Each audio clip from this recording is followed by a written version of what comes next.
21세기 현대사회 대한민국에서 살아가고 있는 오늘 우리가 맞이하고 있는 시대 정신을 두 가지로 꼽아보라고 한다면 저는 상대적인 진리를 추구하는 현상, 그리고 대면해야 할 진리를 외면하는 현상, 이렇게 두 가지를 말하고 싶습니다. 세기 말을 넘어오면서 스마트폰이 확산되었고 개인주의가 급속화되었습니다. 간섭받는 것을 싫어하고 개인이 참과 거짓, 선과 악에 대한 기준을 가지고 있다라는 생각이 광범위하게 퍼졌죠. 진리의 문제도 상대적인 차원에서 다루어집니다. 나에게 필요하거나 내가 선호하는 것을 진리의 관점에서 보려고 하죠. 무관심한 것들에 대해서는 아무리 중요하다 하더라도 무의미한 것으로 취급하는 겁니다. 코로나 팬데믹을 지나오며 교회와 개개인의 신앙생활에도 많은 변화가 있었습니다. 나의 주관적인 이해와 취향이 교리와 설교를 수용하고 선택하는 근거가 되는 경향이 심해진 것 같습니다. 너무 어려워. 실생활에 필요한 얘기를 해야지.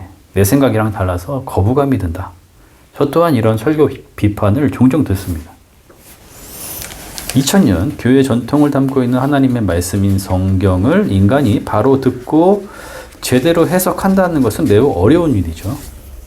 설교자와 회중 모두가 설교가 인간의 해석의 차원이라기보다 하나님이 우리를 향하여 말씀하시는 바를 대면하여 듣는 것이라는 입장을 우선적으로 가져야 하며 종말의 때까지 열려있는 신비라는 점을 놓쳐서는 안 되겠습니다. 현대인은 정보의 과잉과 디지털의 속도화에 반응하기 위해서 바쁘게 살아갑니다. 이면에는 소외되는 사람들, 그리고 패배주의에 빠져드는 젊은 세대들이 늘어나고 있죠. 기독교적인 관점에서 볼 때 일상의 순간에서 영원의 차원을 느끼는 것, 생명의 깊이와 진리를 추구하는 것, 이러한 삶의 본질이 자칫 시시하게 여겨지거나 무의미성에 떨어지지는 않을까 우려가 됩니다. 오늘 우리의 본문 요한일서 5장 1절에서부터 6절은 1세기 후반 그리스 로마 문화권에서 살았던 초기 요한 공동체, 교회를 향한 사도의 권면이지만 이 시대를 향한 말씀으로 듣게 됩니다. 말씀은 시대와 공간을 초월하는 능력이, 생명력이 있으니까요. 바로 이러한 명제입니다. 예수가 하나님의 아들이심을 믿는 사람은 세상을 이기는 사람이다. 설교를 통해서 이 명제를 최대한 설명해 보겠습니다. 본문에서의 세상은 그리스어 코스모스인데요. 빛이신 그리스도께서 진리로 밝혀주셔야만 하는 곳입니다. 세상은 나름의 작동 방식을 가지고 있죠.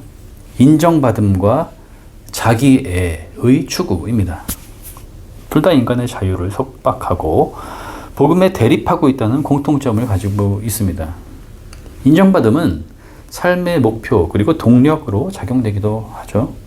더 많이 배우고 더 많이 가지고 더 많이 누리고자 하는 인간의 욕망 그 중심에 타인의 시선을 의식하는 심리와 남보다 뒤처지지 않으려고 하는 강박과 한치만 삐끗해도 도태되는 것은 아닐까 하는 불안이 자리하고 있기 때문에 인간을 구속합니다. 자기 집착, 자기 애 또한 스스로에게 갇히게 만들죠. 웬만해선 이걸 극복하기가 쉽지가 않습니다.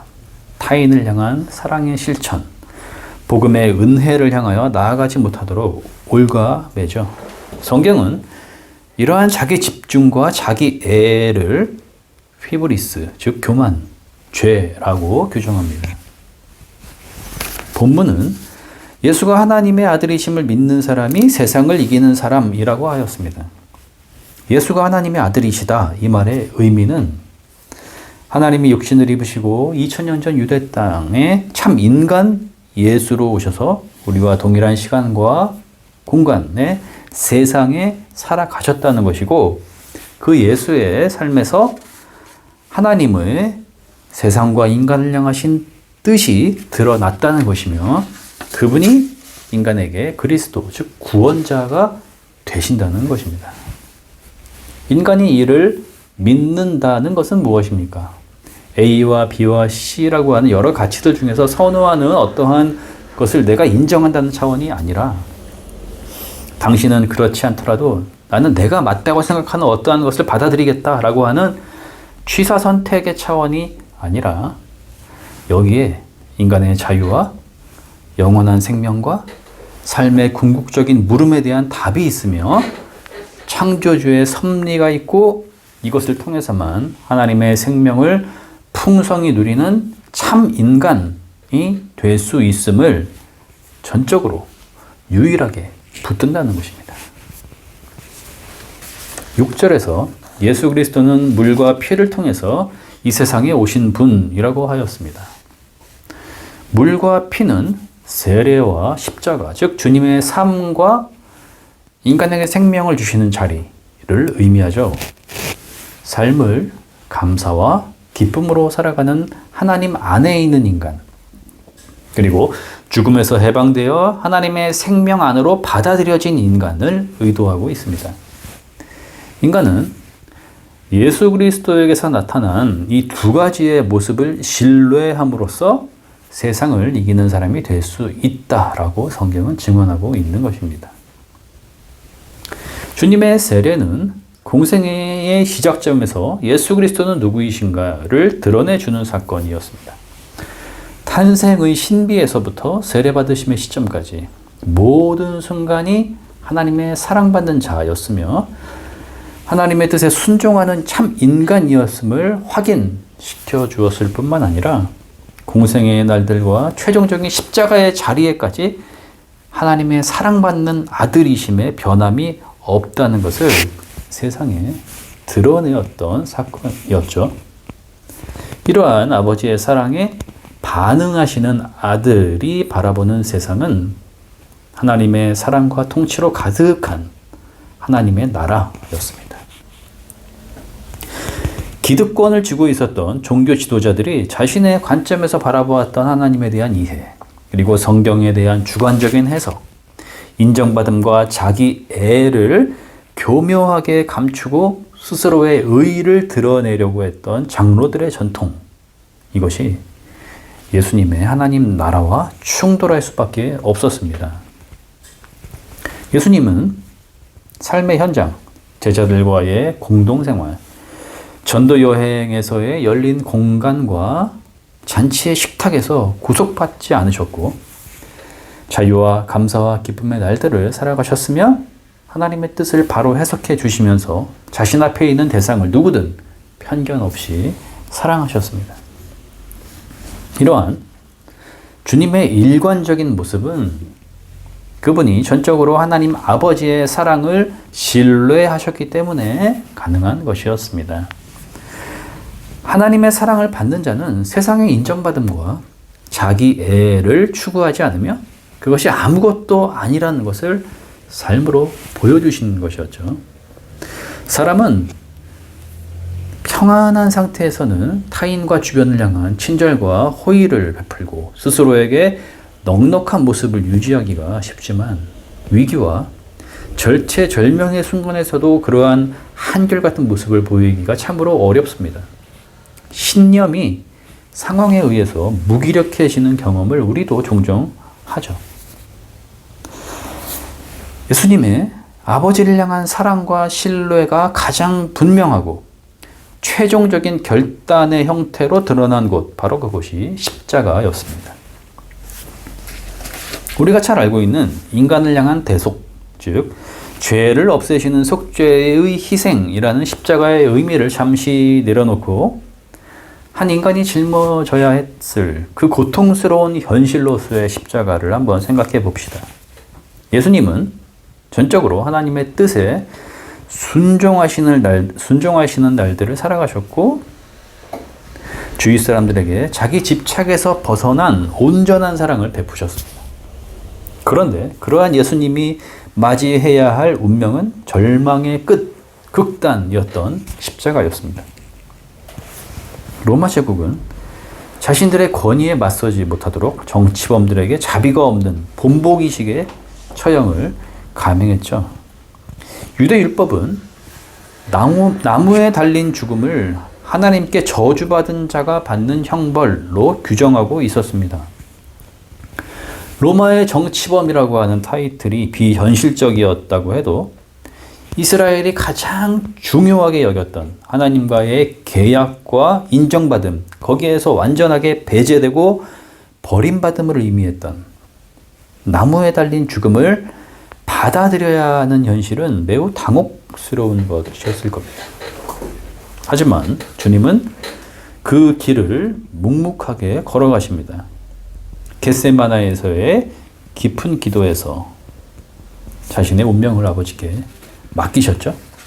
빌라도의 재판에서 침묵하셨고 십자가에서 자신을 정죄하는 이들을 품으시면서 영혼을 아버지께 의탁하셨습니다. 십자가는 예수님이 그러하셨듯 인간에게서 비참함과 고통과 절망의 극단을 의미합니다. 심지어 그 자리는 세상으로부터 당신은 죽어야 해, 하나님께 버림받고 저주받았어 라고 하는 유죄 판결을 받는 자리이기도 하죠. 그럼에도 불구하고 예수께서 하나님을 아버지로 부르신 것, 자신을 향하신 사랑에 온전히 기대신 곳, 끝까지 신뢰하며 영혼을 의탁하신 곳이 바로 십자가였습니다. 동시에 하나님은 삶의 모든 순간 십자가에 떨어진 인간의 자리, 거기에까지도 함께 하시며 지키시고 보호하신다는 것을 확증한 바로 그것이 십자가였죠. 그 증거가 바로 빈 무덤, 부활이었습니다. 우리가 예수 그리스도를 믿는다는 것은 우리도 예수님처럼 하나님을 사랑의 아버지로 붙든다는 것을 의미합니다. 삶의 모든 순간과 절망의 극단, 심지어 죽음의 자리에까지 하나님의 사랑과 보호하심이 한결같으시다는 것을 신뢰하고 영혼을 의탁할 수 있음을 의미하죠.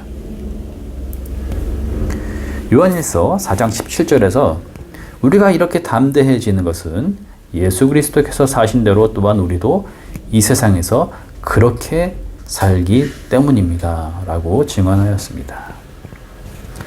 예수 그리스도는 물뿐만이 아니라 피를 통하여서도 세상에 오셨다라고 본문은 밝히고 있습니다. 십자가에서의 피 흘림, 곧 죽음이 끝이 아니라 부활의 생명으로 이어졌듯이 그리스도 안에 있는 우리도 하나님의 생명 안으로 받아들여진 부활의 생명을 얻은 자가 되었다. 이것을 선언하고 있는 것이죠. 구원과 자기 성취를 위해서 찾으려고 했던 세계 안에 있는 모든 노력과 길들, 자기 집중해서 해방되고자 끊임없이 성찰하고 수련해야 했던 날들, 어쩔 수 없으므로 결국에는 받아들여야만 했던 절망의 운명에 더 이상 인간은 속박되지 않게 되었습니다. 아니, 세상에 얼마나 중요하고 바쁘고 재미있는 일들이 많은데 그게 뭐가 그렇게 중요하냐라고 반문할 수 있겠죠. 그렇지만 이것은 인간 삶에서 가장 중심에 있는 문제이고 언제든 미룰 수 없는 매일의 순간을 규정하는 생명의 문제입니다. 생명을 얻은 자는 이제 더 나은 삶의 방식으로 나아갈 수 있게 됩니다. 삶이 인정받음과 자기 애의 추구에 있지 않으며 감사와 신비로 가득한 은혜와 선물이라는 것을 바로 볼 수 있게 되니까요. 나가 아닌 타인과 하나님이 새롭게 하신 만물로서의 세상을 향해서 더 따뜻하고 의미 있는 기회와 시간을 선용할 수 있게 됩니다. 4장 18절에서 증언하듯 사랑 안에 거하는 자가 두려움이 없는 이유는 믿음이 자신으로부터 나오는 신념이나 능력이 아니라 전적인 신뢰이기 때문입니다. 하나님의 사랑으로 드러나신 예수 그리스도를 주님으로 고백하고 닮아가며 따름으로써 붙드는 것이죠. 세상은 그것을 의지가 약한 것으로, 주체적이지 못한 것으로, 순진한 발상으로 여전히 여길지 모릅니다. 하지만 그리스도인들은 여기에서 인간의 이해를 발견하며 인간이 가야 할 유일한 길을 보는 사람들입니다.